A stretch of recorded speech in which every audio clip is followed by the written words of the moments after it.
Alright guys, so in this video I'm going to show you your typical autopilot, and I'm going to show you pretty much all the basics on how to use this. Basically, most will work similar. This is more of a commercial autopilot than your standard center console, boat autopilot, things like that. But you should have a series of modes. Standby is where you'll be most of the time when you're not using it. It basically means the autopilot's ready to go, it's just not engaged. So basically, it'll give you your course heading. So right now I'm pointed at 259 degrees, and suppose I want to engage the autopilot, I would simply turn it over to pilot. Those are actually pretty much the only two functions you're ever going to use on this. Power steer and nav, in this case on mine, are pretty much obsolete. However,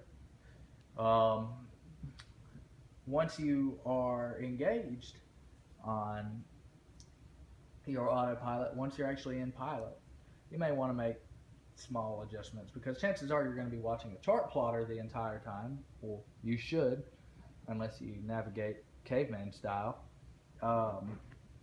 But in order to make small adjustments, because it's never going to be perfect down your track line, you have these two buttons right here. 1 degree to port, 1 degree to starboard.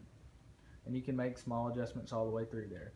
Or suppose that you just, decided to go back, you got a U-turn button, and that'll bust a UE just like this, and it'll put you on the reciprocal course. Also, you have dodge features. These dodge features are not trustworthy. At least I don't feel as if they are.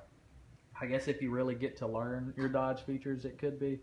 But I'm typically working in a commercial environment, and I don't have time to learn about dodge. But what dodge does is, it just pretty much, you see an object, and you have dodge to starboard or dodge to port. Suppose I have an object right here coming up on my port bow, it'll dodge it just like that. It'll just make a quick turn and get right back on course. But anyway, that is a autopilot. You also have counter rudder and yaw and turn rate options that you can put in there. If your autopilot isn't holding up as well as it should, you can make small adjustments in order to make it, a little bit more effective.